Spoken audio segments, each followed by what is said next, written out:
வணக்கம் ஃப்ரெண்ட்ஸ், இது உங்கள் ஆர்டி டிசைனர். எல்லோரும் எப்படி இருக்கீங்க?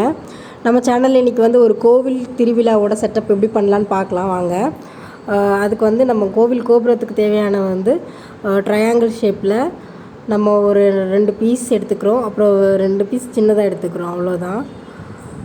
ஸோ அதை வந்து நம்ம ஒரு இதுவும் வீட்டில் உள்ள வேஸ்ட்டு ஷீட்டில் தான் நம்ம வந்து பண்ணியிருக்கோம். வேஸ்ட் அட்டையில் வீட்டில் உள்ள நமக்கு டிவியோட அட்டை இல்லைன்னா ஃப்ரிட்ஜோட அட்டை ஏதாவது இருக்கும், அதில் தான் நம்ம வந்து இதை மேக் பண்ணுறோம். ஸோ சைஸ் மட்டும் கரெக்டாக வந்து வச்சுட்டு ஸோ 4 பக்கமும் இந்த மாதிரி பண்ணியிருக்கிறோம். என் தம்பி தான் கரெக்டாக சைஸ் பார்த்துட்டு பண்ணிகிட்டு இருந்தான். இது பண்ணது அவன் தான் கரெக்டாக வெட்டி கொடுத்தா. மற்றதெல்லாம் பெயிண்ட் பண்ணி இதெல்லாம் பண்ணது நான். இந்த கோவில் கோபுரம் மட்டும் ஓரளவு கரெக்டாக வந்துருச்சுன்னா கூட நம்ம ஈஸியாக முடிச்சிடலாம். ஸோ 4 பக்கமும் நம்ம அட்டையை க்ளோஸ் பண்ணியிருக்கோம், அவ்வளோதான், வேறு ஒன்றும் இல்லை. அதுக்கப்புறம் வந்து நான் க்ளே எடுத்திருக்கேன். க்ளே வந்து அதில் கோவிலில் வந்து சிலையெல்லாம் இருக்கும் பார்த்தீங்களா, ஸோ அதுக்காக ஒவ்வொரு க்ளே எடுத்திருக்கேன். இது வந்து நான் இப்போ பண்ணிகிட்ருக்கிறது வந்து கோவில் மேலே உள்ள கலசத்துக்காக பண்ணிகிட்ருக்கேன். ஒரு பெரிய ட்ரையாங்கிளில் ஒன்று நம்ம கோவில் கலசம் நம்ம எப்படி இருக்குமோ அந்த மாதிரி நம்ம வந்து எடுத்துக்கிறோம். க்ளேயில் வந்து சிலைலாம் செஞ்சு ஒட்டுறதுக்கு வந்து கொஞ்சம் உங்களுக்கு டைம் எடுத்துச்சு, இல்லை கொஞ்சம் இதாக இருந்துச்சு, ஈஸியாக பண்ணணும் அப்படின்னு நினச்சவங்க வந்து ப்ரிண்ட் அவுட் எடுத்துக்கோங்க. ஈஸியாக நம்ம கோபுரத்தோட ப்ரிண்ட் அவுட் எடுத்துக்கிட்டோன்னா நம்ம அந்த கோபுரம் வந்து பாக்ஸில் பண்ணதுமே அதை நம்ம வந்து ப்ரிண்ட் அவுட் எடுத்து ஒட்டிட்டோன்னா அவ்வளோதான், சிம்பிள், வேலை முடிஞ்சுது. இது வந்து கோபுரத்தில் மேலே சைடு இருக்கும் இல்லைங்களா, பெருசாக, அதுக்காக நான் பண்ணியிருக்கேன். இப்போ வந்து எல்லாமே நான் க்ளே வச்சு தான் பண்ணியிருக்கேன். யானை சிலை பண்ணியிருக்கேன், அப்புறம் ஒரு 2 பொம்மை வந்து கையை எடுத்து கும்பிட்ற மாதிரி பண்ணியிருக்கேன், ஒரு ஆர்ச்சி மாதிரி பண்ணியிருக்கேன், அவ்வளோதான். சிலை செய்ய முடியாதுங்கிறவங்க ப்ரிண்ட் அவுட் எடுத்து ஒட்டிக்கோங்க, ஈஸியாக முடிஞ்சிடும் ஒர்க்கு. நம்ம வந்து இதுக்கப்புறம் பெயிண்ட்டு தான் அடிக்க போகிறோம்.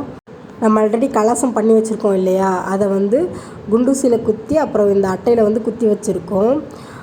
ரொம்ப ஈஸியாகவும் இருக்கும், நம்ம ஒட்டிட்டா போதும், அது அப்படியே நிற்கும்.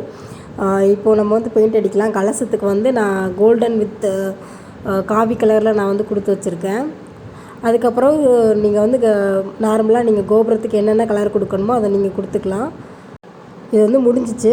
நான் இதை எதை பேஸ் பண்ணி பண்ணியிருக்கோன்னா, எங்கள் ஊர் புதியம்புத்தூர் கோவிலில் உள்ள வந்து கோவில், அதுக்கப்புறம் பக்கத்தில் என்னென்னலாம் இருக்குமோ, ஸோ அதை பேஸ் பண்ணி தான் நான் இதை வந்து எடுத்திருக்கேன்.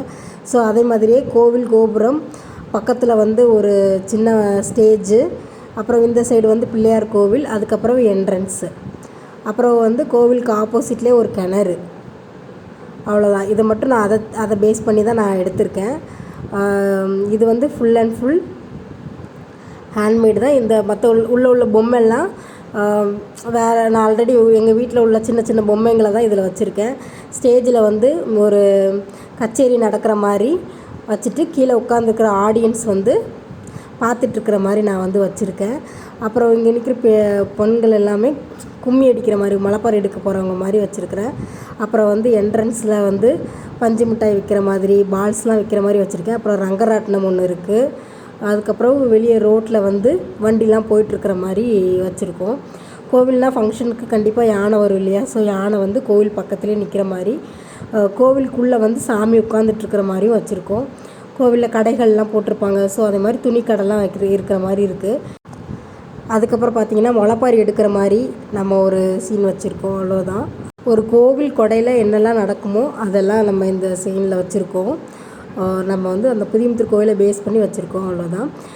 இந்த வீடியோ உங்களுக்கு பிடிச்சிருந்துச்சின்னா மறக்காமல் லைக் பண்ணுங்கள், கமெண்ட் பண்ணுங்கள், ஷேர் பண்ணுங்கள். நம்ம சேனலை கண்டிப்பாக சப்ஸ்கிரைப் பண்ணுங்கள். Thank you friends, thank you so much.